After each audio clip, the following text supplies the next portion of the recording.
Welcome back to Out and Into Open Arms, the podcast about youth who are coming out. I'm Jess Goff.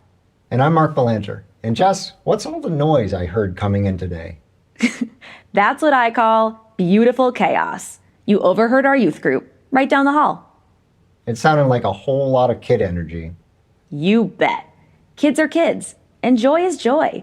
Kids just want to have fun, play a game, do arts and crafts, run and jump, sing and dance. Okay, but maybe there's just a bit more going on here? There is. Get a bunch of kids together and you almost always have energy. But when you gather a bunch of queer kids all together in one room, it feels like twice as much energy. All of a sudden, these kids have no worries. They don't have to explain themselves. They don't have to consider what others might be thinking. Remove all that stress and wham, here comes the kid energy. Beautiful chaos. On with today's story? Absolutely.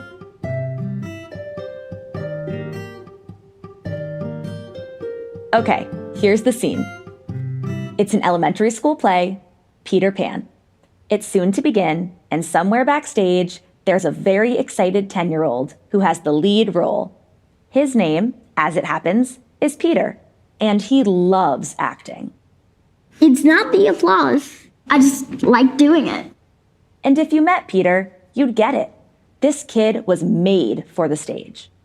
Oh my goodness. So his preschool Montessori teacher actually called it, "This kid is going to be on the stage. You just wait." That's Peter's mom, Mary. He's definitely a ham. But there was something about this role that held much deeper meaning for Peter. So getting a role of what my gender is meant a lot to me. Peter is a trans boy. He'd come out as trans just a few months prior. He said that he was looking for a sign that he was doing the right thing, and getting that role of Peter Pan meant so much. And he's like, "I think that's the sign, Mom. I think that's it." And I was like, "Yeah, I think you're right."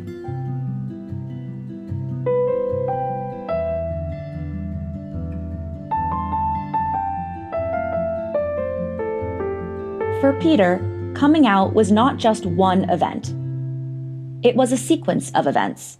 Mary recalls how it all began. So I think it was 2 years ago. I remember it. I can picture the room. I know exactly where he was. And he goes, "Mom, what would you say if I were non-binary?"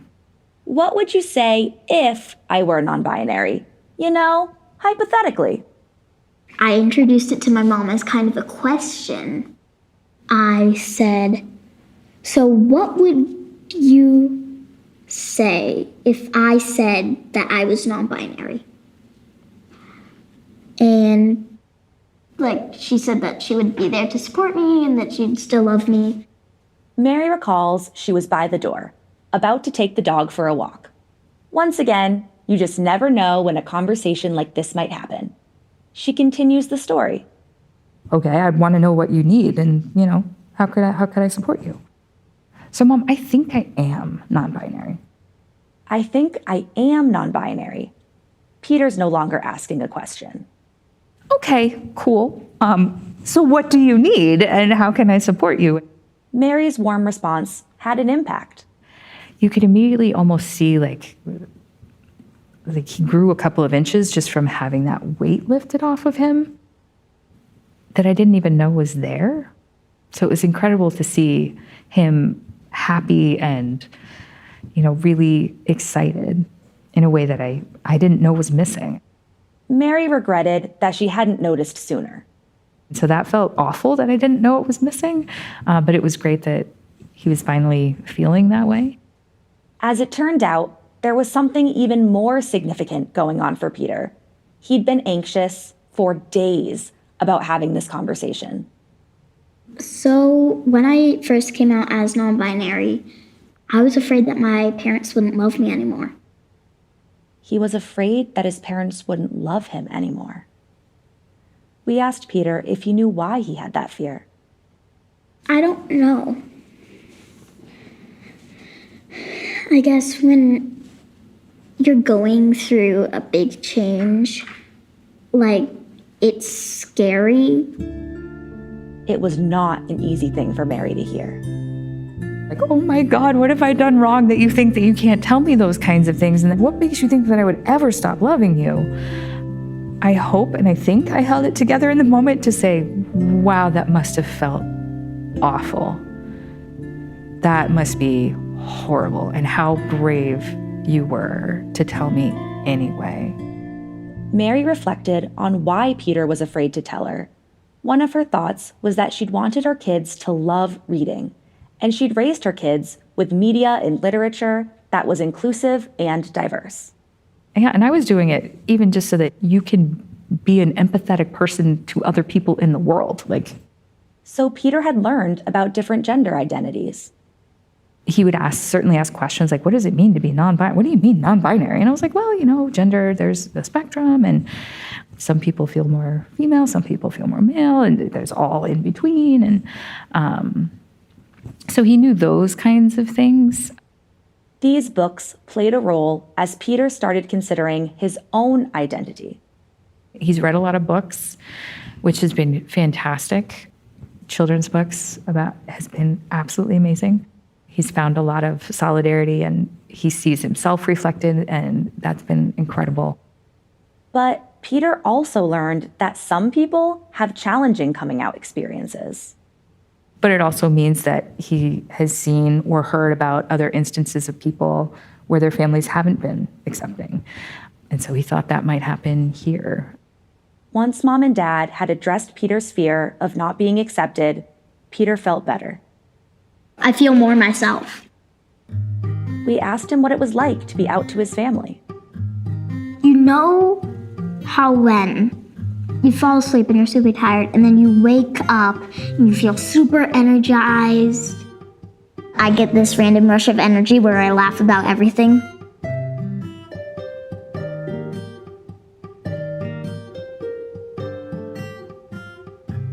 Okay, so Peter has identified as non-binary with his mom and dad and sister. So Mary asked a practical question. Okay, so do we change pronouns? And at first, no, I don't want to change pronouns. Okay, fine. And then suddenly, nope, I do want to change pronouns. Peter had decided on using they-them pronouns at home. Then Mary asked, how about at school? Peter was hesitant at first, but before long, he said that he was ready. Okay, great. So email the teacher. And the teachers have been absolutely phenomenal. And then Peter began exploring new choices with hairstyles and clothes.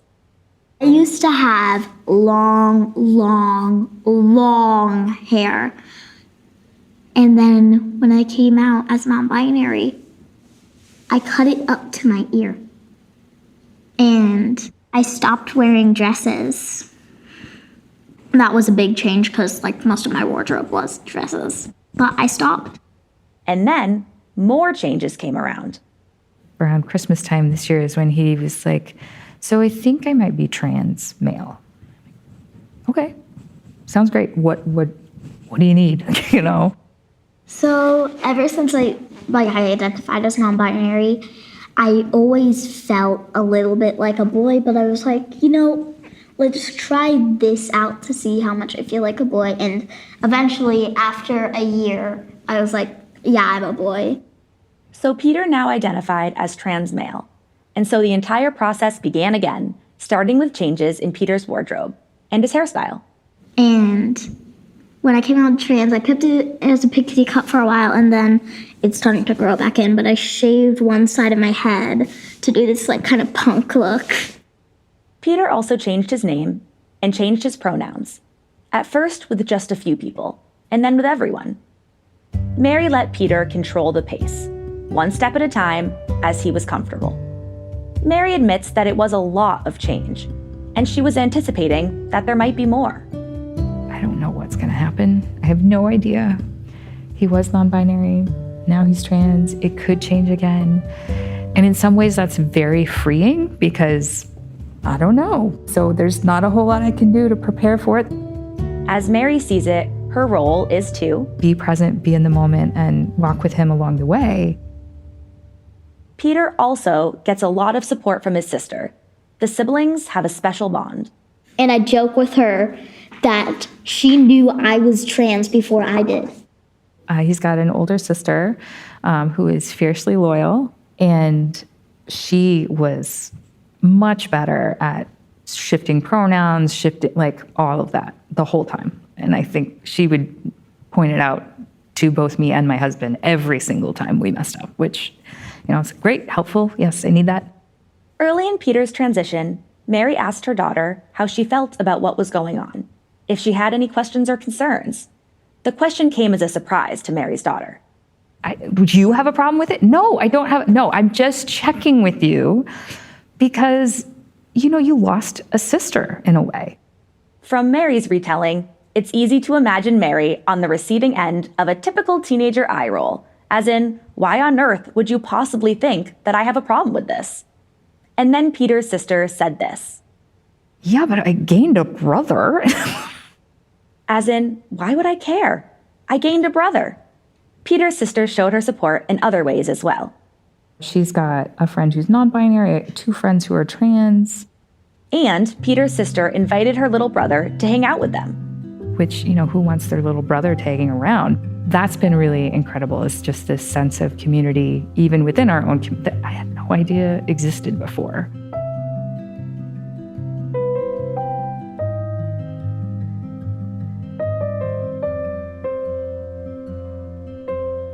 What did you think, Mark? Well, first of all, now that we've met all 4 kids, I have so much respect for each of them. They give me a lot of hope for the next generation. They're fierce, they're courageous, they're inspiring.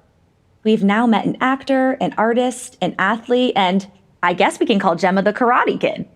And each one is amazing in his or her or their own way. I also have to say that Peter's words hit me really hard. When he said, I was afraid my parents wouldn't love me anymore. Look, coming out is scary for nearly everyone. It takes a lot of courage. You just don't know how people will react.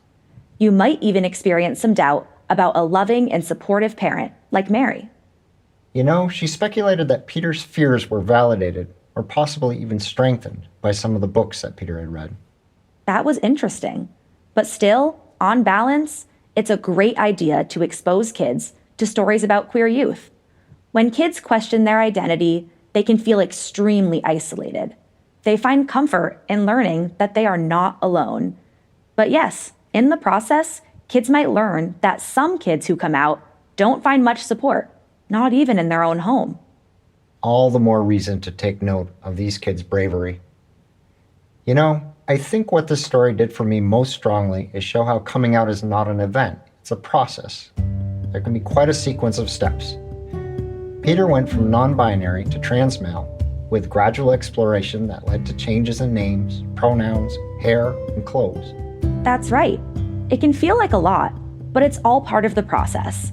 I love Mary's approach. As she put it, be present and walk with him along the way. I love that too.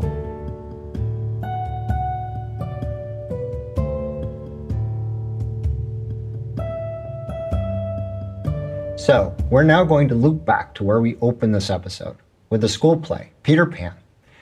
Peter decided to audition for the play right after coming out as a trans male. And he tried out to be Captain Hook and was really excited. And then the day came when he was going to find out, if he got the part. And he's like, Mom, I just really want a part. Like, I don't even care what it is. And then he comes home and he's like, I'm Peter Pan. I'm like, what? Once Peter had the role of Peter Pan, he wanted to make the most of it, through the rehearsals and right up to opening night. Yeah, I like to tell a story, and I like to figure out a character in my own way. I made Peter Pan trans, and I made his shadow his sense of belonging. I did a lot. We asked Peter to explain sense of belonging. Yeah, so you know how Peter Pan is always chasing his shadow, trying to get it? So I thought, why would you just chase a shadow if it didn't mean something? And you know how Wendy sews the shadow back on and he's super happy about it. I think that his shadow is his sense of belonging. It makes him feel like he's welcome. Wow. Mary has terrific memories of the show. I didn't know he had the singing voice that he does. I mean, he sings at home all the time, but he did being able to do it in front of a large group of people, he just came alive. So, an incredible experience building to a successful opening night. But the evening also came with a tough challenge, and we'll get to that next.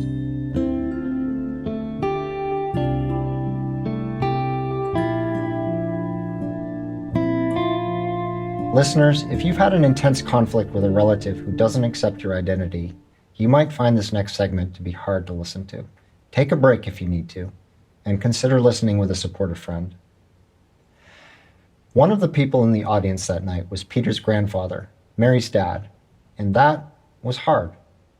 Let's step back in time to when Peter first came out as non-binary. And my dad was like, what? That doesn't even really mean anything. And he just kind of ignored it. The grandfather also started making some comments that Peter found hurtful and dehumanizing. He was like calling me an it and a the, and I'm like, I'm a person. And my sister rose to my defense. One day, after Peter had come out as trans, Grandpa invited Peter to go out for ice cream. Mary felt hopeful that it was a sign that her dad was trying to improve his relationship with Peter. But it went horribly. And then he said, but you're not in a world of make-believe. And I was like, what? And he said, well, trans people are just in a world of make-believe. You can't actually change your gender. Because to be a man, you have to be able to get a woman pregnant. And you have to be able to pee standing up. Can you do either of those things? You need to have a penis to be a man. This isn't a world of dress up or make-believe. You're in the real world. You need to face the facts. And then he called me Bratton again, and I said, I thought I told you not to call me Bratton. And he said, yeah, well, if you can call yourself whatever you want, then I can call you whatever you want. Peter was very hurt, and Mary felt terrible. I felt like I had failed my kid. I should have been there. But I guess I had a level of trust with my dad that he wouldn't hurt my kid that way. Next, Mary and her dad had some difficult conversations. My dad is of an older generation, and he has very strong feelings and has for a long time. And I told him, I said, you know, I know that this is hard. I know that it might take time, but this is really important. I kept telling him, you just need to love my kid. You know, just love my kid. That's all I'm asking. And if you can't do that, I can't have him around you because I can't have you to continue to hurt him. Mary and Peter discussed whether Grandpa should come to the play. And this is what Peter told his mom. If he wants to come, that's up to him. I just don't want to talk to him. I don't want to look at him. I don't want to interact with him. But after the play, Grandpa came up on stage to find Peter. He came to my play and he gave me a hug, and I was like, And then I just kind of said thanks. When he said that I did great, I'm just like, thanks. There was a lot going through Peter's mind at that moment. I wanted to say, you have no consent to touch me, but I didn't. You can imagine, big crowd, people everywhere, the elation of the play, and then Grandpa makes an effort. But Peter is suddenly getting an unwanted hug from a person who has repeatedly hurt him deeply, and no other family member is nearby to protect him. Mary was really hard on herself. My dad ended up hugging him, and that was not something that he wanted, and I wasn't there to help him with that.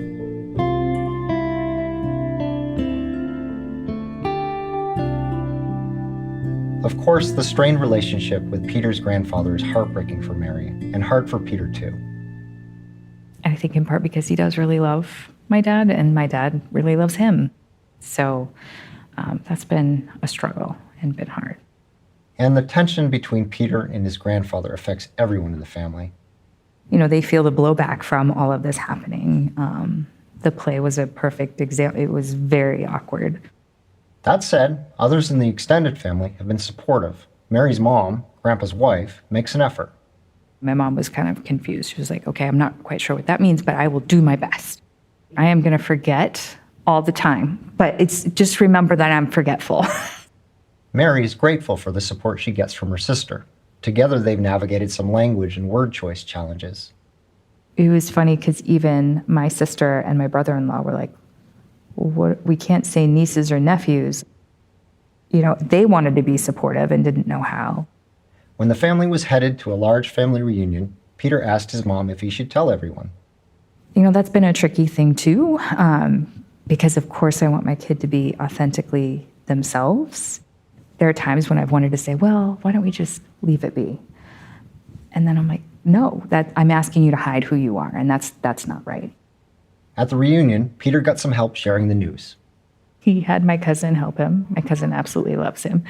And, made an announcement to the family that I'm non-binary.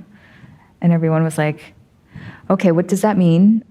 Did we have to do anything different? And we just kind of moved on. And that was pretty incredible. In Mary's view, parenting is hard. And parenting a child who is coming out is even harder. There will be mistakes. Her approach has been to be open about this with Peter. I mess up, and I mess up, and you like to point out that I mess up, and that's great, and I love that because we all make mistakes, and those are great opportunities to learn. I should not have let you go to have ice cream with your grandfather.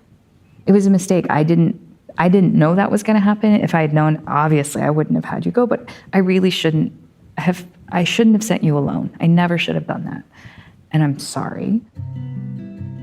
Mary tries to end conversations about mistakes with thoughts about the future. Why it happened, what we can do next time, and kind of talking through those kinds of things with him is usually how we approach it.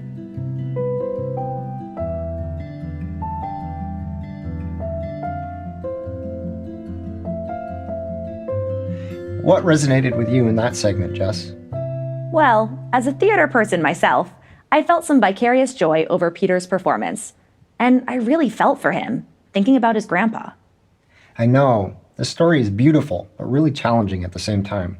It should be just about one thing, a kid putting on a star performance, but instead there's so much more. A grandpa saying some intensely harmful and hurtful things to a child. And a rock star mom who had to confront the knowledge that she wasn't able to intervene at two vulnerable moments. Definitely. Peter is learning quickly that he has to stand up for himself, and he's doing so, but he also needs support.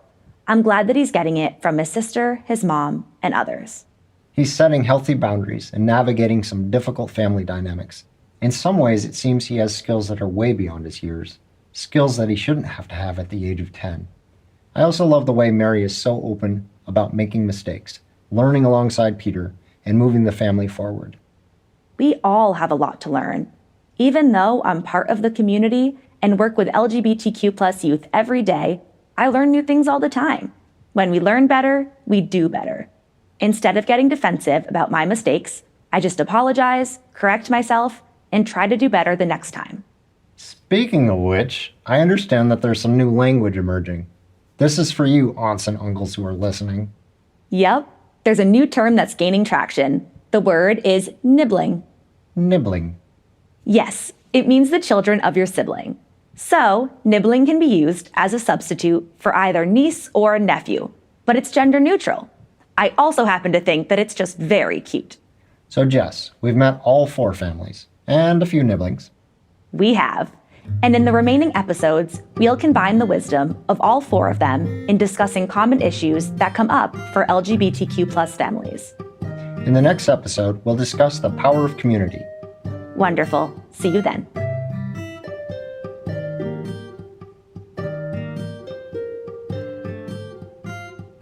This podcast has been brought to you by New Hampshire Outright. Please check the show notes for additional resources. Special thanks to our hosts, Jessica Goff and Mark Belanger. Our editorial and project management team also included Brady Berry and Amy Rock. Script development, audio production, and additional music composition by Chris Trimble and Treehouse Audio Productions.